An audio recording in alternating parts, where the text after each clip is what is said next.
Welcome to More Than a Refresh, a podcast about data and the people who wrangle it. Today we are recording from Astoria, Queens, Boston, Massachusetts. Say that for us. Say Massachusetts. Massachusetts. That's right. And Bellingham, Washington. Our guest is Dr. Lauran Star. She's a real PhD doctor, not a little PhD doctor. And we are talking about DEI by the numbers. But can you, for those that didn't see our last episode, Lauren, can you give us a little bit of an introduction, please? Sure, absolutely. So I am a workplace DE&I, so that's diversity, equity, and inclusion psychologist. I head up DEI for an organization in Boston, Massachusetts. And a little bit about my background. I'm a veteran of the armed forces. I served in the Army during the first Gulf War. I have a learning disability. I am severely dyslexic. I also have a spinal injury. And then on top of that, I'm a woman. So I hit like 3 of the 4. I'm almost a hat trick in the DE&I world, as I like to say.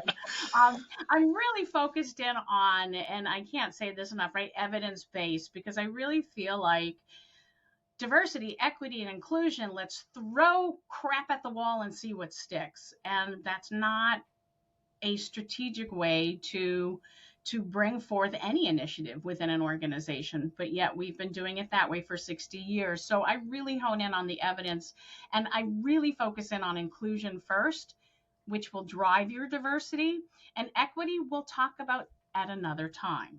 So right now we really have to, we have to focus in on the inclusion first, then diversity, and equity. Well, society has to kind of get caught up on that equity lens. So that's a little bit about me. I am based out of Boston, Massachusetts, and also Bedford, New Hampshire. Life is great.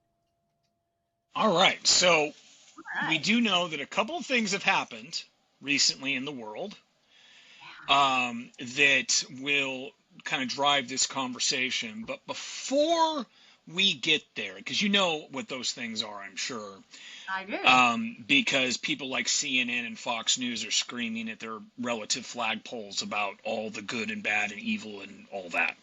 Mm-hmm. What I want to talk to you about is your own doing, because you posted a rather provocative thing on LinkedIn.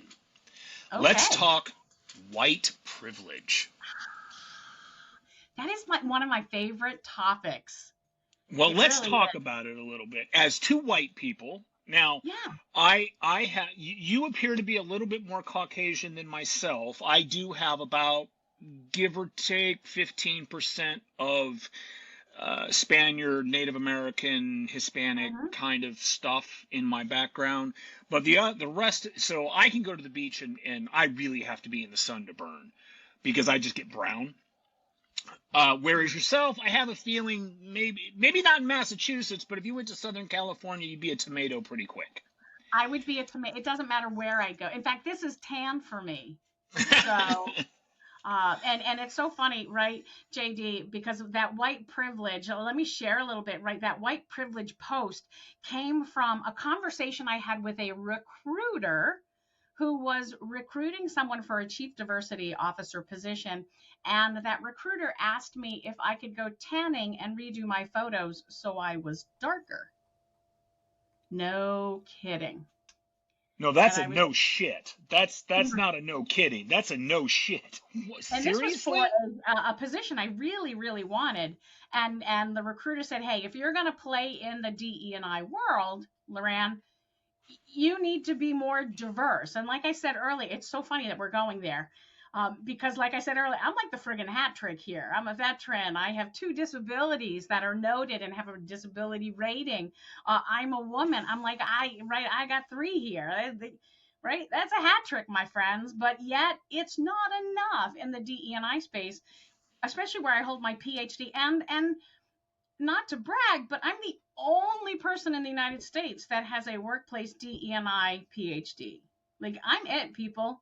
And yet I have recruiters saying to me, well, you're not Hispanic, you're not Latino, you're not dark enough. Can you go onto your LinkedIn profile, go get a spray tan? I swear, go get a spray tan so you look a little more Hispanic.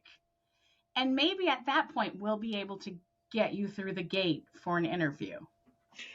So this is interesting to me, because what this says to me is, one, racism is alive and well. Very much so. Around for everybody. Yeah, on the whole gamut, right? I'm not in any way am I playing victim here. It is on the whole gamut, you know. But that yourself, as an evidence-based expert in the field, with all the appropriate letters behind her name, who spent a ridiculous amount of money on her education, is not good enough. Nope. Because you're not Hispanic, you're not African American. I mean, if you were Asian, you probably wouldn't have got the job either anymore. Probably not. Probably not. Asian friends out there, don't send me hate mail. But yes, right. I'm not, and that was a moment of like clarity. Like I kind of sat back, and this isn't the first time I've heard that, right? It's not the first time I've looked at a position and then been passed by. And my resume speaks for itself. I've got a hell of a resume. Yeah. But because of where we are social media wise, it's very easy to figure out what ethnicity those that are applying for are. And and speaking with this recruiter who works for a diversity recruiting firm. And her comment to me was, if I wanted to play in this field, I need to look more ethnic. And so which ethnic? I mean, are we not ethnic? I was like, I'm sorry, I need to be more ethnic. And she's like, yes, like you can't be black. Like that's a big stretch. And I'm having this conversation with her on Zoom, and I'm like, yeah, that's a big stretch. And she's like, and well, maybe if you got a spray tan, you'd look a little bit Hispanic. You know, and I was like, you know, I'm like, you could tie me to a lighthouse and I would warn off ships. I am white. There's just no getting around that. And even a spray, like, are you kidding me? I have to hide my ethnicity? So I was just looking this up because you bring this up. This very thing, and I don't remember her name, but there was the gal that was the president of an ACLU chapter that identified as black. But if you looked at her before she spray tanned or whatever it is she did, was, I mean, corn-fed white. Stereotypically, corn-fed white. And now we have a situation where, I mean, did this recruit? So my experience with recruiters, and I say this as someone who is infinitely unemployable, recruiters are stupid, right? They're largely, they exist to find a target to get a commission. They're not actually trying to satisfy the requirements of a role. And so did this recruiter even know who you really were? Or she just read the like. Loved my resume. Loved it. Loved my resume. She's like, you are exactly what this client is looking for. And this recruiter is, right, she's not dumb. She's very strategic and has high placement, right? Because that's what recruiting is. It's all around placement of potential employees. And I actually thought fairly highly of her before this conversation. And based on what she had put out in LinkedIn and some of the stuff I've read, and I sat back and I was like, this is crazy. That when I explained it to my husband, like I went upstairs, like I left my office and I was like, you are not going to believe this. He went out and bought me an eye patch. And he said, you're so you'd be blind too? Why don't you just wear an eye patch so that people know you have a vision issue?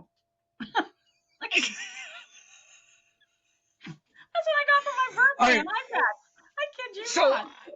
I mean, from a stereotypical perspective, right? I mean, let's be honest.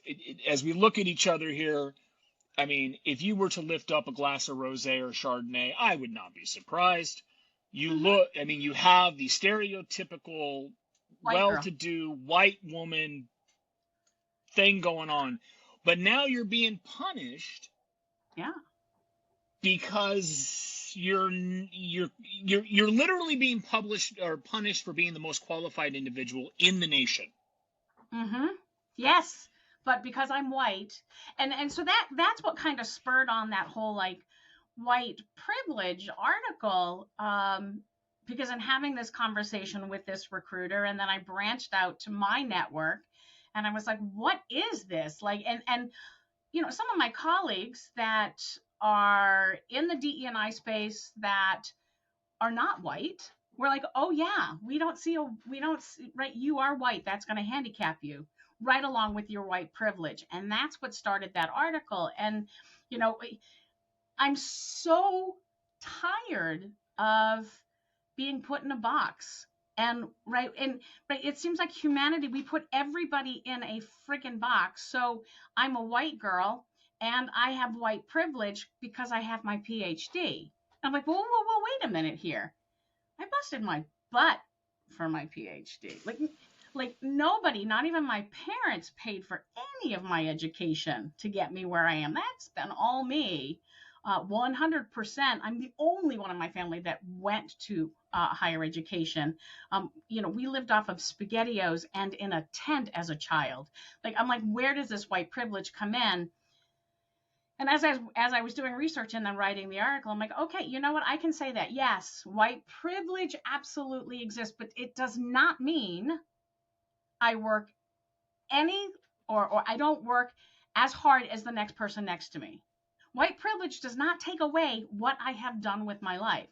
White privilege is simply accepting that whites have it a little bit easier on getting into colleges, on getting jobs, they have it a little bit easier.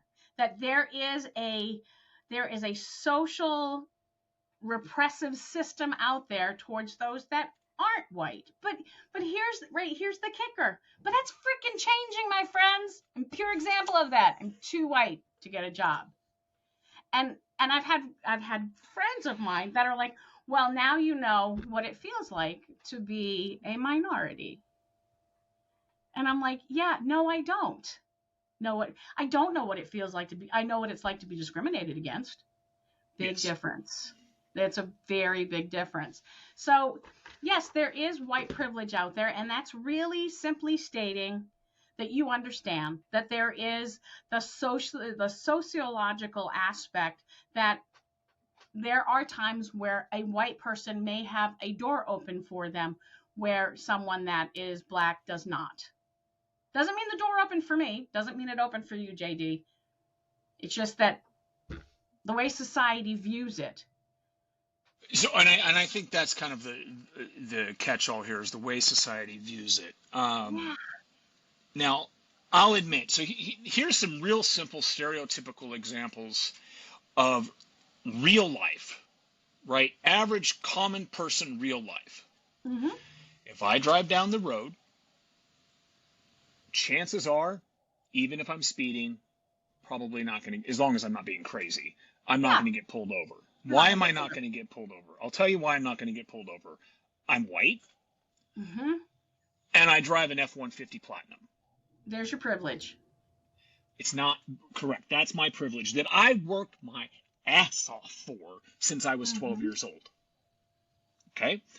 That said, I live in an area that's like 97.6% white. Yeah. So my question is it really white privilege? And hear me out.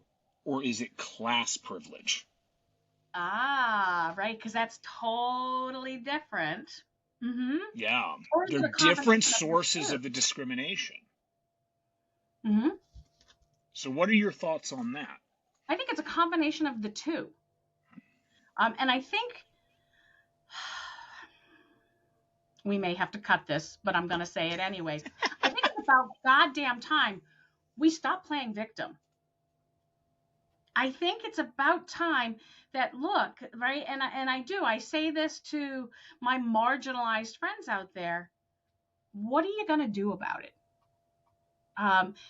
Like you can't change your ethnicity.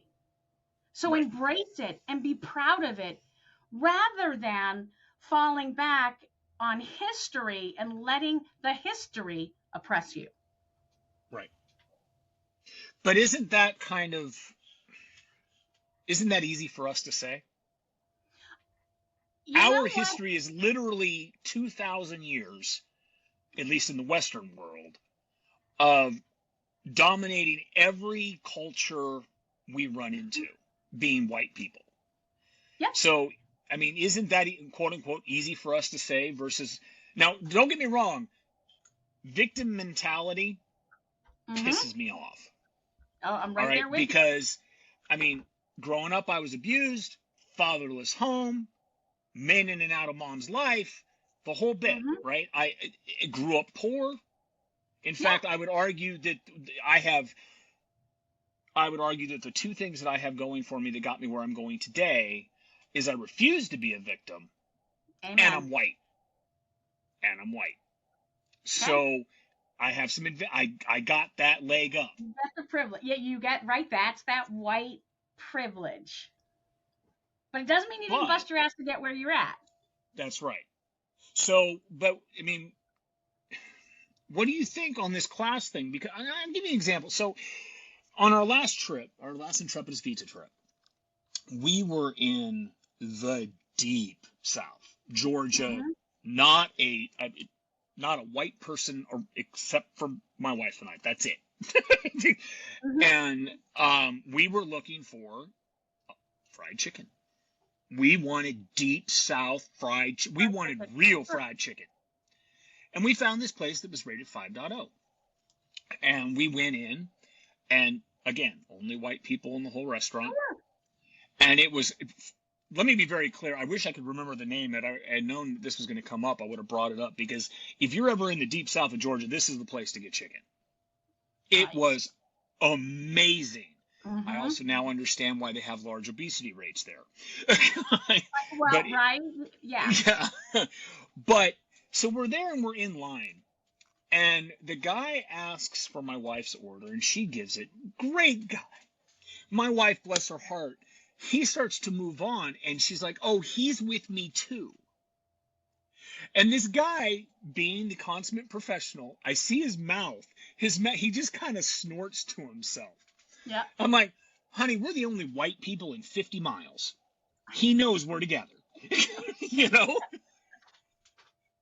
And it was a fantastic experience. It was just a great experience. And frankly, one of the best restaurant experiences I've ever had. And I paid for the $1,000 dinner, and I paid for the $5 Taco Bell dinner. And it was community. It was great food. And sure, we got some looks because what are these white people doing here? But everybody was great. It was fantastic. And it was astounding. But it was in a poor area of Georgia. You know, it wasn't just outside of Atlanta or like Sonoya or anything like that. Sure. And I wonder if a lot of, or actually another quick story, and then maybe you could expand on this. I'm not going to say who, but I was on an international trip. And I was just coming back from Beijing, and we were in the car, and it was a German pal of mine, actual German, not German US, but an actual German. Myself, one other individual, and someone who's native Chinese. And the native Chinese individual said, I don't like black people. Which is, one, it's not surprising. Yeah, not uncommon. Not uncommon. But I was like, dude, I mean, I know you're in trusted company, but seriously, what's going on here? And what it was is that the African Americans that he had been exposed to, it'd be no different if you went into, let's say backwater Arkansas with a white trailer park. Right? It just happened that they were African American, not Caucasian. And my German friend said, have you ever been around middle class or above African Americans? And the Chinese guy was honest. He says, no, I haven't. They don't exist where I live. Okay. So there comes that class thing again. Is there this perception, and I think it's across the board. We've all heard it, crackers are white trash or rednecks or whatever, and Red. I was just various thinking, names. yeah, you must be a redneck. Yeah, you might be a redneck if your Exactly. porch collapses Right. and more than Like, four dogs die. poverty doesn't discriminate. It doesn't. And yeah, you can have low income, any ethnicity group, right? We've got poverty everywhere in the United States. And what are you exposed to? Sure. Right.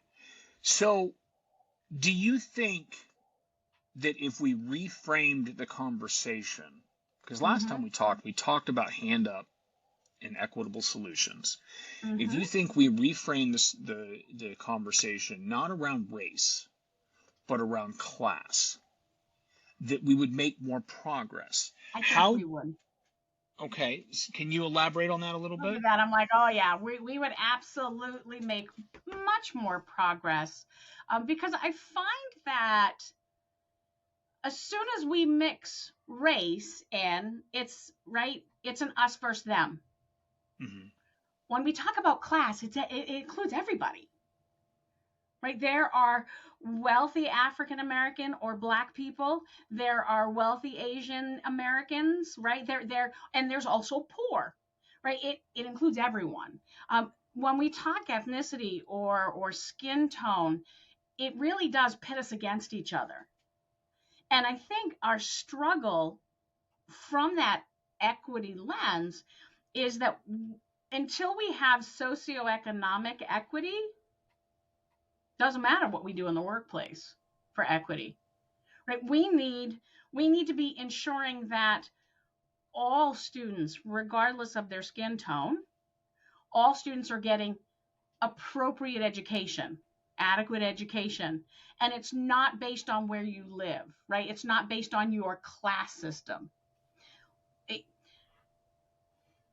When you focus on a class system like China, it's not surprising that it is a dictatorship, right? And it's not surprising that American business, U.S. businesses, struggle a bit going into China and opening up because we're not used to this class system. But yet we have a class system, but we don't talk about it, right? It's kept on the down low. What's happening down South Georgia in a small neighborhood where you have representation building a dump next to a low-income neighborhood, right? That's socioeconomic equality and equity. And so yeah, you have an interesting point there. You brought up the education perspective. So what a lot of people don't understand is that education outside of federal grants in most, if not all, states is driven by socioeconomic factors, directly or correlated to property taxes. So if you have an environment where, well, for example, where I live, property taxes are getting higher and higher, and that money largely goes to either schools or fire department, social service type stuff. Sure. So if you're in an area where all the homes are 500 to 1.5 mil, those people are going to benefit from those taxes more than if you're in an area where it's 150 grand to say 450 grand. Yeah. In terms of home property value. It would seem to me, and you brought up we do have a class system, and a lot of people don't realize that either. The class system we have today is the same class system we had in the Middle Ages. Yeah. It's just different words. I am of the merchant class. I have a small company. I do well, but I am not a 1%er. I'm not part of the 600 families that have actually been the wealthiest and controlling families of Europe for the last 700 years. Right? But I am of the merchant class, and there is the worker class, and then there's the serf class. We still have that class, right? When you're talking about people, adults, I'm not talking about kids. I'm talking when you have adults that are working 2 jobs, and they are taking on roommates to be able to afford rent, they can't reasonably procreate because they can't afford it. And because of how much they're working, they cannot, there's no way for them to get ahead. Right? What a lot of people don't understand is that if you work 2 jobs, you're not going to night school. You're not going to night school. No. No. Right? So when we have those socioeconomic factors, you end up with an entire generation, and now we have multiple generations, that will never escape the circle of poverty. It's not because they're victims. It's because society is not going to pay someone $25 an hour to pump gas. Nope. Even though that's minimum wage, really, right? That's what you need to survive. You need more than $25 an hour to survive, right? What are they saying now? It's $80,000 just to live. It obviously depends on where you're at, but yeah, absolutely, it's a lot. And you bring up a good point, right? We've allowed states to be in charge of their educational system, and you and I both know. Look, education is a means to improve your class. Right? Yes. It's a means to, right, you can get a better job. Right, I recognize this as a young kid, living in a tent in New Hampshire. Actually, I was in Tingsboro, Massachusetts. We lived in a campground, and when you peed in the bucket because the bathrooms were all closed, it froze. I mean, it was freaking cold out, living in that tent and I realized then it was education that was going to get me out of this lane, right? My parents' lane of being the workers that held down 2 jobs. And as soon as I could, and I did whatever I had to, and hence the military, to get my bachelor's degree. Because I recognized that's how I get out of this. That's how I level up. Doesn't matter what my ethnicity is, doesn't matter my gender, doesn't matter. This is what, right? Education is the tool that's going to allow me to level up. And it certainly did. And I continued to level up. And that afforded me, through that leveling up, the ability to raise my family in Bedford, New Hampshire, which it's high class. Yeah. Now, I'm not saying I live high class. I'm saying it's high class. I got a stove upstairs that the oven works, and I have one burner that works. It's been that way for 10, 15 years. My microwave, right, and we screwed a knob on it because the door handle fell off, right? We are savers, and we know our kids, right? Wealth is generational. So I'm like, okay, so this is a great house. The kids can have this house, and yet here again, they're going off to college, and I want them to go to college and not have debt. So we're scrimping and saving, right? That's what education allowed me to do. Now I look at 2 towns over, and they don't get nearly the amount of tax dollars in their education that my kids do. So it's compounding, right? It becomes a compounding issue.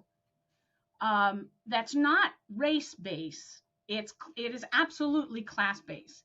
If we sat down and we said, okay, here's what we're going to do from a federal level, I don't understand why our education system isn't governed federally. Why do we allow it to be state by state? Because my friends in Florida, whom I adore and I love you, you're going to struggle getting into any Northeastern college because you don't have DE&I in your background on education. So now that's an interesting, a couple of darts. So first off, God, why would you want to go to a Northeastern college? Why would you want to be labeled a Northeastern elite? We've got some of the best colleges in the freaking world. Agreed, but why? Because you know what? And I know what you're saying there, right? But here's the class system coming into play again, right? How valuable is your degree? Where is the networking that's happening?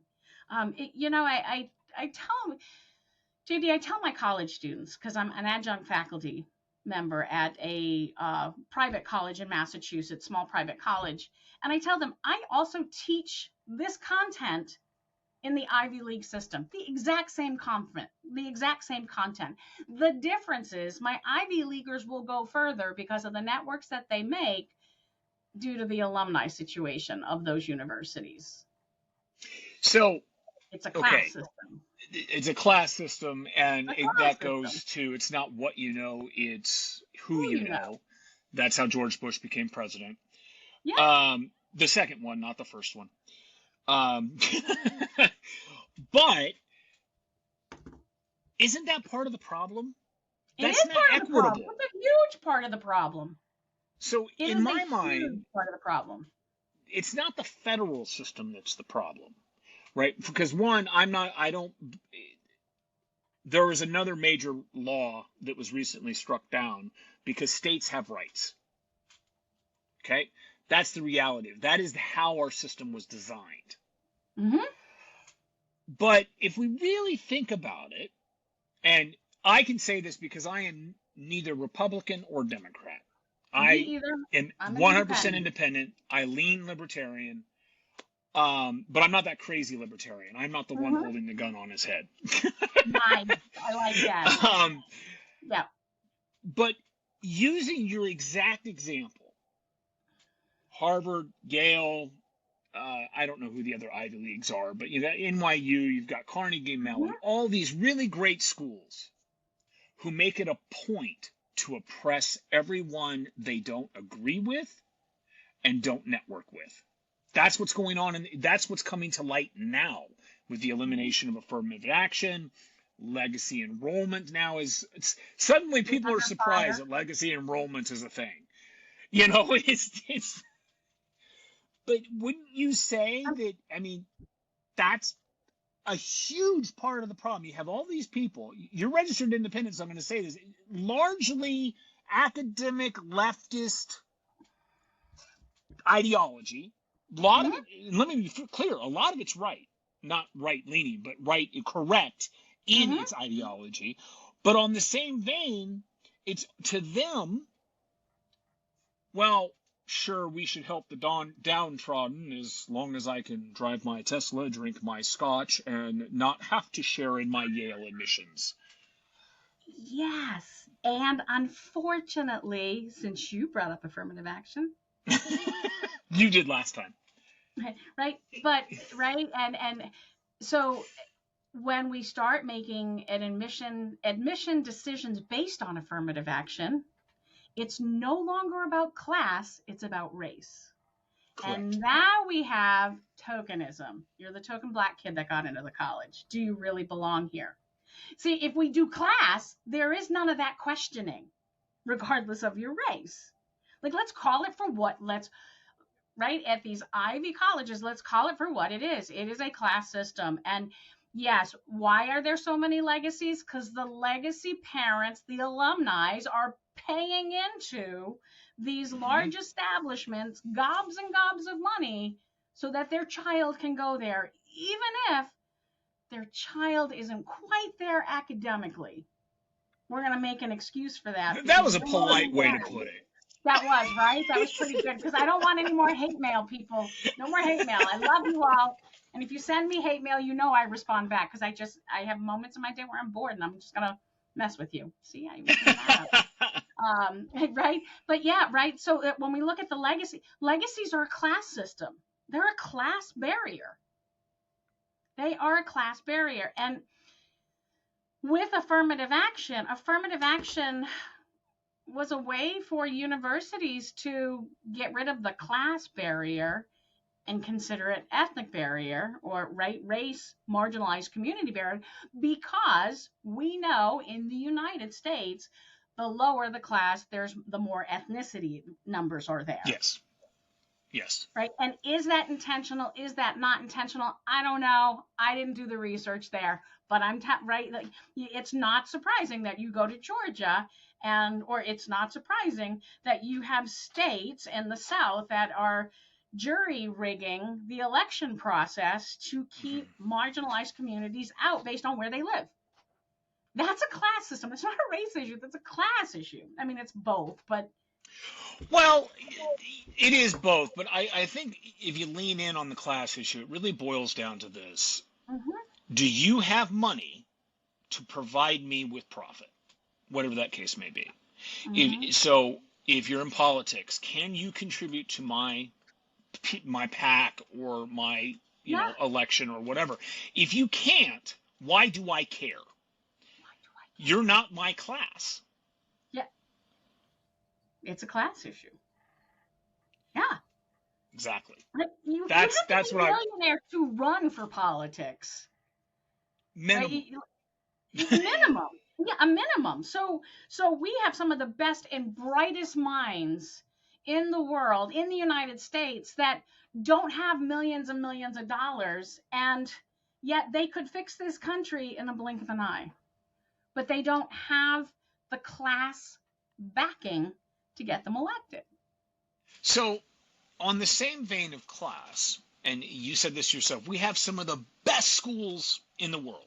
Okay?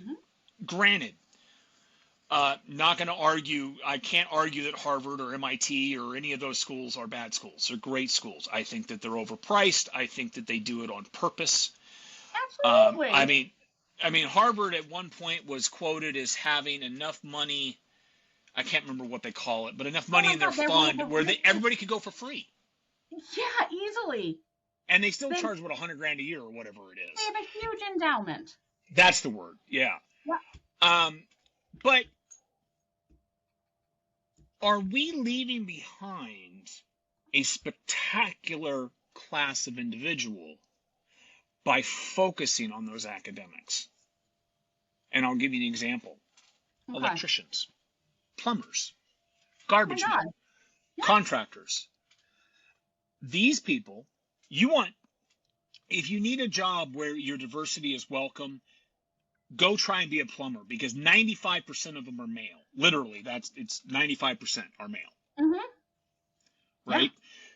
So when I was coming up in high school and junior high, my junior high, I went to school in Southern California.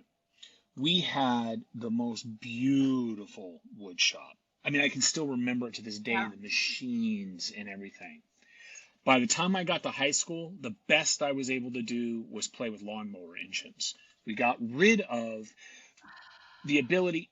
Imagine a situation where you have a 16-year-old young person who half their day reading, writing, math, science, the other half teach me to be an electrician, teach me personal finance, teach me to be a plumber, teach me to be a mechanic. Even now, even with electric cars, right? Teach me how to deal with that. They literally walk out with their diploma, with their hat, with a skill that is in demand, that is insatiably in demand. But instead, we tell people, go be $100,000, $200,000, $300,000 in debt. You have a whole generation that wants nothing to do with the GI Bill. You have a whole generation that literally is, and it's not their fault. It's not their fault. But if you are, say, 18 to 26, I don't care how gifted you are, the idea of hiring you is a nightmare. Because you lack, and it's not their fault. It's how they were brought up, and then with the pandemic and everything else, right? They just don't function, right? If I say to you, that critical thinking, they're lacking. Yeah, well, critical thinking as well as, but also the emotional capacity, right? You and I can have a good old-fashioned brawling argument. Absolutely. And at the end of the day, we're still going to raise a glass, laugh about it, and move on, because we're fucking adults. Yeah. Right? Very much so. And yeah. It is a, when we were growing up, it was a skill we had to have. I find that, and I say this being a mom of 3 Gen Zs, right? They're all in college. My girls go to college in 20 days. My son goes back first year out? Huh? First year out? First year out. Yeah, my twin girls are off. I pray for you. My son is in school already. Like, I'll be an empty nester. That component is now seen as an art. And I'm like, well, wait a minute here. Like, I learned that skill from my parents. And we now have my generation, right? Gen Xers we're raising these kids, and they're not giving them the tools that, and I say they, because I look at my kids and honest, right? And I'm a proud mom. So, my kids freaking rock. My kids are perfect. Yeah, right? They're not 14 anymore, so they're perfect. They're not 14, right? They all friggin' work. They all, right? They're expected to help pay for college, and right, like there were things that we had to consciously make decisions on, and let them see mom and dad fighting, and then see mom and dad come back together, right? Nobody wants to do that anymore. It's like, shh, everything's happy-go-lucky, and this conflict management and communication. It's so much easier to allow your child to sit in their room and watch TikTok and right and watch movies than it is to hold a conversation with them. I get that. But in allowing them to do that, you're not preparing them. And college isn't preparing them either. So they're graduating with very little communication skills, very little critical thinking skills, very little problem solving. Whose fault is it? Doesn't that, in this, bringing this back around to something you said, aren't we perpetuating or creating a perpetual victim-based system? We are perpetuating dumbassness. To call it. I'm like, you know what? Like, I'm sorry, if you can't figure this out, you must be a dumbass. But we are, right? We really are. We have Generation Z, which is one of the most diversity understanding generations out there. Mm-hmm. Right? They accept everyone face value. They aren't putting different races in boxes. Well, they accept everyone unless you disagree with them. Unless you did, but even that, right? Like, right, that's a maturity thing. Then they hit the workforce, and immediately, rather than the workforce saying, hey, we do diversity here, what are your thoughts on diversity? Instead, they're immediately put in a situation where diversity now matters, and they're penalized. I hear it from my son, JD, when my son says, yeah, I'm just going to be another white engineer. So, I find that interesting because if you're on the West Coast, you're likely not white if you're an engineer. Yeah. You are likely, Asian, but, not the Asian that you and I would identify as Asian, right? You're Indian, Pakistani, something like that. So you're big on, which I really appreciate, evidence-based. Mm-hmm. So let's talk about the evidence a little bit. What does the evidence say about the effectiveness of DEI versus, say, IDE, which is very different? They're related, but they're different. They're related, right? And I prefer to go inclusion first, because as we talked about in the last show, if you don't have inclusion as the foundation, I don't care about your diversity. And this is that critical thinking skill that I'm finding is lacking in millennials and Gen Zs. They read an article. I'm not even going to just say them, because I have colleagues that I've gone head to head with, and I'm like, this is saying that if you're more, right, if you have more diverse, your team will be much stronger. And I'm like, well, that's half the story. Yeah, and what diversity are we talking about, right? Yeah, because racial diversity does not make your team stronger. Diversity doesn't make your team strong. Well, diversity of thought. That's the goal of diversity. But diversity in and of itself does nothing in the workplace. I will say that again. There is zero evidence that diversity in and of itself, by alone, stand alone, does anything in the workplace. It does not. There's no study out there that can say this team and this team, this one had more diversity. It's the exact same team as this team. No, bullshit. It's the inclusion, right? If you have inclusion first, then diversity of thought matters. But until there's inclusion, and that's where we want to hear from each other, we value each other, we appreciate each other, we respect each other, that, we will sit down and hear out different ideas. This is where we got it wrong in the 80s, right? Because we were doing, in the 80s and 90s, we were doing diversity for diversity's sake. And at that time, I never forget this, working for a large Fortune 100 pharmaceutical company. Okay, I'm not going to say the name. And I see you. You're like, I'm like, oh, I just want to just do it.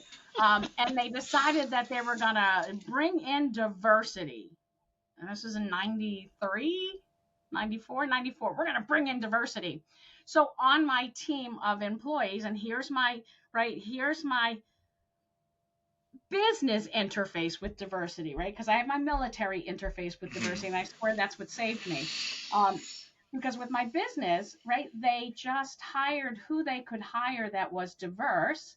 And I ended up in a triad of, I'm the white girl, there was a black gentleman, and then there was a Hispanic gentleman.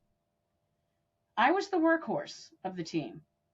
And that's because I have drive and right, like that's what I'm going to do. And I'll be honest with you, the black gentleman on the team did nothing. He didn't even go out on calls. Like he just wasn't, and his attitude was, I don't care, try to fire me.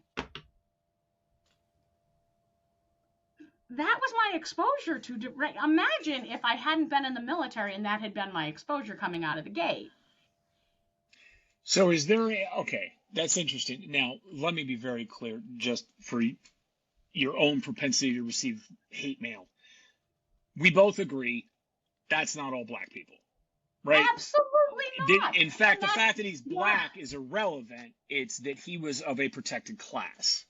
He was a protected class and knew it and wrote it, and right, like there was no getting rid of it, no matter how much I bitched and moaned.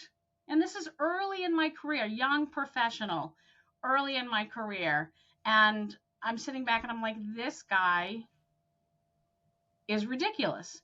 And I remember calling Schwarzkopf, because he was my mentor when I went into the business world. So when I went into the business world, I'm like, this person is just driving me crazy. And he said, you can't fix what you can't fix. And don't worry about that person. Worry about your own self. Worry about your numbers. Worry about your activity.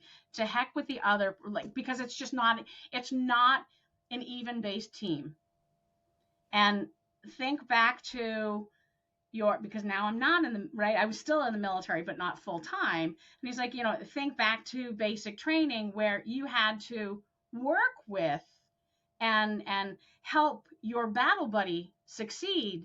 That's only in the military, Lauran. That is not in the business world. That is correct.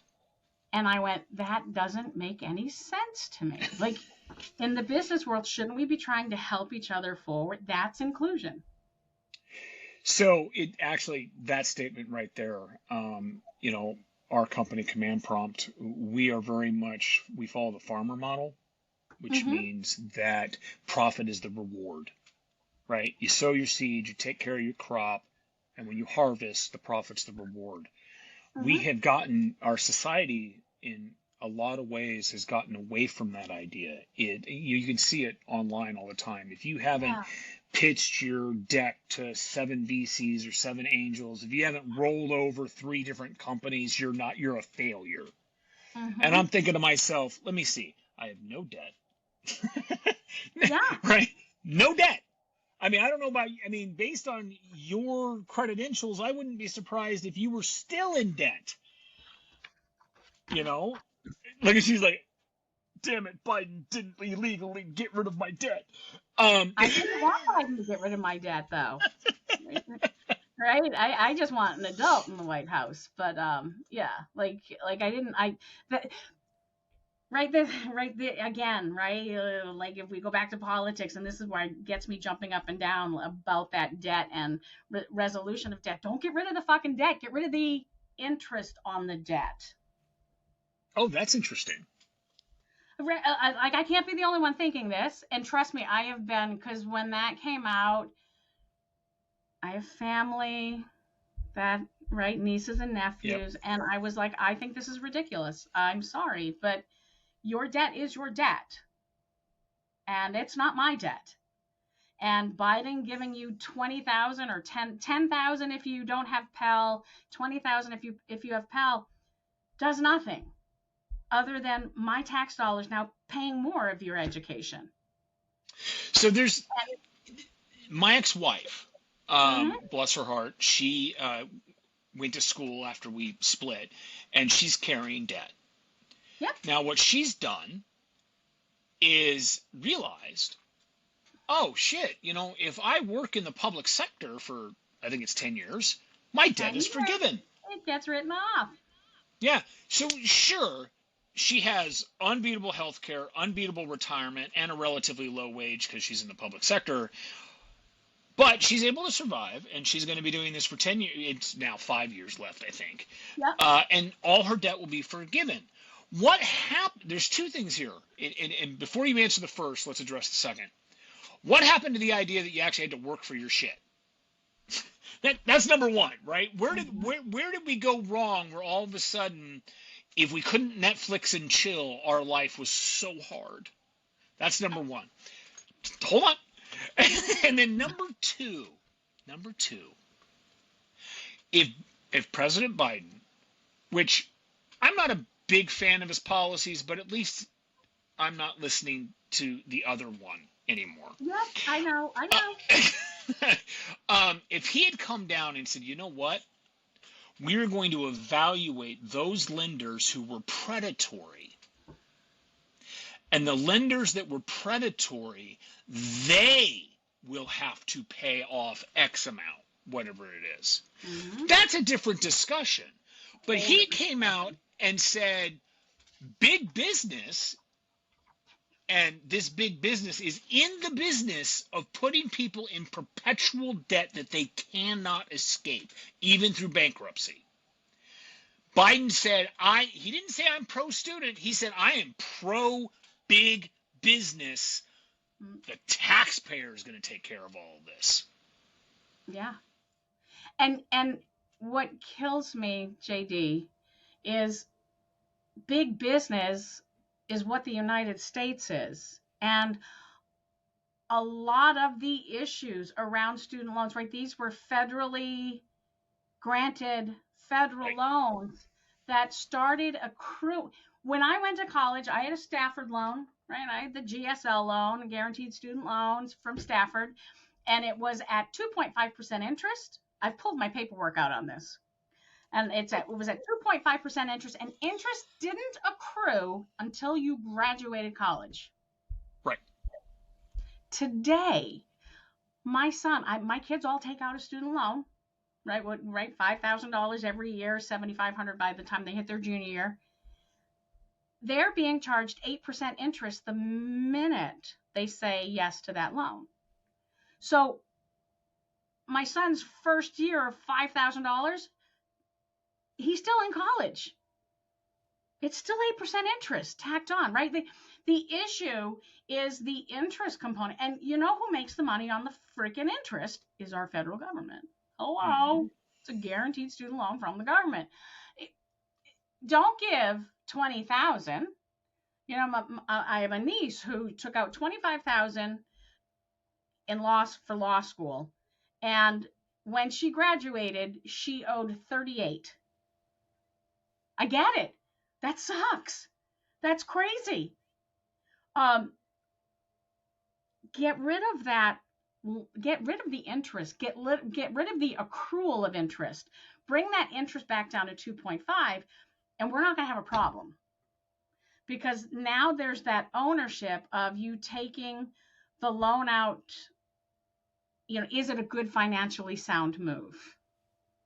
Where now I seem to think that I don't think it, right? Studies are showing, the research is showing that, I'm going to go become an elementary school teacher, and I'm going to go to, rather than going to a state school at, $15,000 a year, I'm going to go to a private elite school and come out DuPaul come out an elementary school teacher making, $42,000 a year in Michigan when my tuition was hundreds of thousands. 78,000 a year. So on that same vein, wouldn't it be appropriate, class system included, that an equitable solution for all would be, one, no guaranteed loans. If you don't qualify, your parents don't qualify, then there's some kind of system in which case you can pay into it to go to college, or you go into a trade. I mean, a lot of people, it's funny to me, a lot of people are like, we should be more like Europe. We should be more like, pick your social standing. We should be more like Europe. Capitalistic country. Go fuck yourself. Yeah, but... Right? Like, I'm so tired of, I'm so tired. We should be more like Canada. We should be more like Europe. I'm like, then go fucking live there. We are a capitalistic country. So it's funny that you say that, because what I was going to actually say is, like, Germany, they'll shoo you off. They're like, John, you're a lovely lad. You are not going to be a doctor. You're going to be a machinist. Right? We don't do that. We actually give people the God-given right to go into debt until they can never own anything ever again. That's a problem, though. That's a problem. Yeah, there needs to be some sort of happy medium. And what that is, I don't know. I really don't. I don't know. I think, right, we need equity from the academic level. Right? We need social equity, where, parents aren't having to work 2 jobs to make ends meet. Right? Let's get them into training programs instead, because there's a huge gap in plumbers and electricians, and right? Like, that whole field is dying. Nurses. Yes. Right. Like let's start getting some of our people into positions where they can make more money, where they can better themselves and better their situation. Let's address, right, the huge gaping hole in our educational system, where everyone should get the same. And that does not mean that no child left behind, dumbass, because that was based on Texas. And Texas is one of the worst states in the United States for education. So let's not go there, right? But we should be holding a higher standard. And then colleges have to become affordable. And here's the kicker.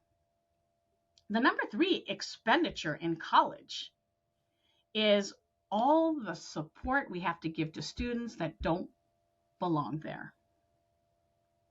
It's a number 3 expenditure. So the third highest expenditure, I think, belongs probably. Define that a little bit. The student that doesn't make the cut academically, the student that, right, gets in because of legacy, or the student that gets in the past because of affirmative action, or the student that gets in just so they can boost up their numbers but had, a 2.7 average. Okay. At a school let me ask 3.5. On that same vein, wouldn't it make sense? Couple things. One, private schools no longer receive any federal funding. Number one. Number 2, if you are funded by public funds, whatever it is that you create belongs to the public. That's number 2. But how do we make it, I want every person in this country, I don't care about your race. I don't care about your class. I care about your ability to function as a well-rounded adult and to provide back to society. So how do we build an equitable system? And it comes back to your philosophy, which is inclusion, right? To me, and I'm just spitballing here, but let's say, East LA, we're talking about a dense Hispanic population.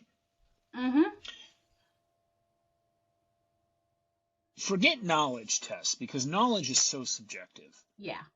Forget and I'll give you an standardized example. testing. Yeah, it's just ridiculous. And I'll give you a perfect real world example. I am a competent carpenter. Mm-hmm. Okay. If the numbers aren't on the measuring tape, I don't know what they are. I can tell you quarter inch, I can tell you like eighth inch, quarter inch, half inch, just because I grew up with it. But like, is it 15 sixteenths? Is it 11/32? What? I don't know. It's got the, so I will actually write measurements 5.5 plus. And that Yep. means 5.5 and then the next line. It works. It works. So, right? For what I'm doing. But Yeah. aptitude is a totally different thing. And that Why aren't we yeah. why aren't we equitably providing money into lifting up those with the whatever the aptitude is into that passion? Mm-hmm. All you do that, it doesn't matter whether you're white, black, green, purple, gay, all of it's irrelevant. All of it's irrelevant. So why aren't we doing that? We don't. The military does it. That's right when that's what the ASVAB is. It is an aptitude test. It's the aptitude test. And that's the first thing you do before you even think about what you want to do in the military. It's all based on aptitude. What's your aptitude? Why aren't we doing that in schools? Wouldn't it? Well, I can tell you why. It's because the ruling class doesn't want thinkers; they want workers. They want workers, right? I mean, it goes back to class. We're right back where we started, class, right? Yeah, I mean, the whole system is so jumbled. And then from my lens, then we look at, corporate America and expect corporate America to fix it all. And that's just not how it works, right? Society has to come first here before corporate can do anything. Well, but how do we even address that, right? Because one of the things a lot of people forget is that a for-profit's purpose is to generate profit for shareholders. Period. That's the box. If you are for profit, you exist to make money for those who own your stock. That's it. Mm-hmm. Everything else, whether it be ESG or DEI, all of that is placating to the masses so that they will buy your product. Yeah. Budweiser just realized this in a really brutal way. How did Budweiser mess? How did they? Why didn't they call me before they decided to go with this? Because I had been don't do this. Do you know who your target audience is? Obviously not. Yeah. And don't get me wrong, I have the gal Mulvaney. She's hilarious. And when she came out and she's saying, "Look, I just have love for everybody," and I'm like, "Good on you, go Good girl." on you. Go, yeah. But Bud Light. I mean, that would be like putting her in NASCAR. It's not going to work, right? It's not going to work. I was just like, there are other ways to support the trans community and the LGBTQ plus community. What they did just created a shit show. Well, not only that, it's not like they don't have other brands. Mm-hmm. Yeah, that's true. They just could have picked a brand that was not the quintessential class that drinks Bud Light. Or they could have, right? They could have had skin in the game. And I think that's what was missing from that marketing lens. Why are we I don't think anyone sitting around the table said, why are we utilizing this campaign? Why? What's in it for us? Does somebody in this group have someone that's trans? Is it representation? Why are we doing this? And then trust your audience. Explain it to your audience before you launch the campaign, right? They didn't trust their audience. They just put it out there and yeah, well, they blindsided their audience. They blindsided their audience. Right. And it's not, and people in general, I don't care who, you can be the most self-aware, mindful, intentional person in the world. If you get blindsided, your reactions they're guttural. Yeah. right? If you don't give someone a little bit of heads up, right, on some level. On some Um, level, this came out of nowhere. It yeah, came it out of, and clearly was. there was no explanation for it either, right? When the audience was like, "What the heck?" Budweiser decided to be quiet. I'm like, "What do you do? Like, share why you put the ad out there." Like, Yeah, this yeah, is actually a good business lesson, right? It's a case study. It's like that's a Budweiser great should have case came study. out and said, "We are celebrating everybody," and they should have had Yeah. the the guy with a man baby, right? Man baby, the guy with a chainsaw, the gal doing whatever she does, Mulvaney doing what she does. Celebrate everybody, because Everybody. then if you celebrate everybody, the people that got upset, they're your bigots.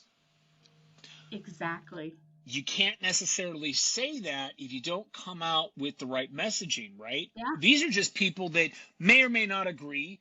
A lot of them, frankly, I talked to some that I know that are big Bud Light drinkers, and their answer is, look, I don't care about this guy, girl, trans thing. Yeah. I don't care at all. But that's my beer doesn't represent that, Hmm. right? So had they come out and said, your beer is everybody's beer. It's like Coca-Cola. Teach the world to sing Yes. in perfect harmony. Coca-Cola can sell to anyone because they have that base platform. And they're very good at destroying the earth. But all right, we're running low on time here, so let's get, this has been a great conversation, but I want to know, let's talk about just a little bit on this. 80% of workers say that they want to work for a company that values DEI. Yes. But what is that? And I say this because I don't think people really understand what DEI is. I think when the common person thinks of DEI, they say, well, if they're a white person. Well, actually, if they're a No. straight white male, okay, straight white male, generally speaking, if you say DEI, they're like, oh, great, I'm going to have a bunch of black people, a bunch of gay people, and they're going to shove a bunch of women into my office and tell me that they don't make enough. Right? Now, that's very stereotyping, but Very stereotyping, because right, or they're going to be discriminated against. right. Right, like that. But when we think about our workers coming into the workforce right now, they want to work for an organization that is inclusive, where they feel they belong to something bigger. This shouldn't be a shocker, because we know millennials and Gen Zs have already come out and said that they wanted something bigger and better. They don't want to work like their parents. They want work-life balance or harmony, and they want their organization to do more than just create the next wedge, right? And in order to do that, you have to be inclusive. So it's not surprising to see workers now saying, I want to see myself represented in the organization. That's your diversity. Let me go to the website. The days of all white websites is long gone. So let me see representation on your website. There's your diversity. And are you included? Do you feel like you belong within that organization? I mean, it almost goes back to Maslow's hierarchy of need. And I say that, tongue in cheekly, because I think it needs to be jazzercised, where we look at, we look at psychological safety has to be part of that. We look at feeling like you belong there. That's inclusion. Feeling that you bring value. That's inclusion. It's also part of Maslow's hierarchy of need. So it's not surprising. So I would argue, based on that what you're saying, if we bring it down and distill it, Gen Zs and millennials, what they want, I can't believe I'm going to say this, is they want to work like our grandparents from an equitable standpoint, right? So if you look back, say the 50s, okay, there was generally speaking, there was one wage earner, but that one wage earner made enough to provide for a family, including having a home, being able to send them to college or trade school or whatever. Now, as we look at evolution, of that idea. Of course, now, we have a lot more women in the workforce. Awesome. A lot more two-income households, which we could have a discussion with later. But even those two-income households, especially for the younger folks, I mean, you and I, we're still doing our best work, but we're already at the top of, we're the cream on top of all the work. Whereas these younger generations are trying to get there, and they have such a stack, or the deck is stacked so deeply against them because of multiple generations, 60s, 70s, 80s, 90s, 2000s, 5 generations. We have 5 generations, Yeah, 5 generations of people who literally, it doesn't matter what side of the spectrum you're on, what about me? And because we've all focused on, and I did it for years. That's why where I am now, where I'm actually able to pay it forward. But what about me?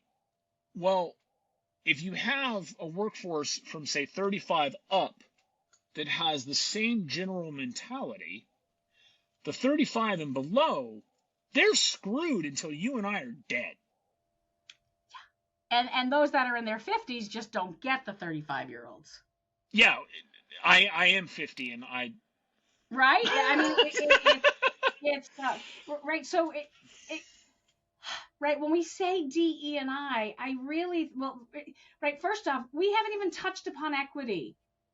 Right. So throw that out. Like, let's simplify this. Our workforce doesn't want so much the DE&I. They want representation, and they want to be part of something bigger, and they want to value. They want to be seen. They want to be valued. That's inclusion. But I wanted that too when I was, young and. Well, didn't you want that just recently when you went through that interview? Yeah, I did, but it didn't work. Apparently, I'm going to go get a spray tan and wear my eye patch. I'm telling you, our next time we do this, we've got to do this again. I'm wearing my eye patch. Oh, wear an eye patch, absolutely. So no, and I want to do this again. So I'm going to close out with this because we have so much that we can do here. When we're talking about the younger generation, right? One, and you and I both do this, but we have to recognize that we are sitting from a privileged seat. We earned it. We earned it. Yeah. We earned it, but privilege isn't necessarily something that's just given, right? Sometimes you earn it, and we do have that privilege. You and I are not necessarily going to be heartbroken, and really, I mean, Lauran, I love you, but Jesus, microwave's $110. I know. I get the whole thing. Trust me. I know. Don't get me going. But I get the saving mentality, right? I have the privilege of not, outside of my mortgage, which is almost paid off, I have no debt. Okay, that's one of my privileges. For my entire life, until the last probably 18 months, have been vehemently anti-union. Vehemently anti-union. Okay. Because, like yourself, I busted my ass and I fucking earned it, and I didn't need someone over here telling me this is how much I'm worth, this is what I can get, that kind of thing. When we talk about the generation that is below 30, I want to say this. REI, you deserve the fact that your people are unionizing. Starbucks, you deserve the fact that people are unionizing. People unionize for one reason. I mean, there's lots of I want better health care, blah, blah, blah. I know, yeah. It's one reason.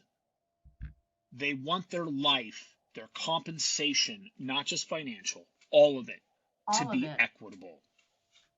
To be equitable.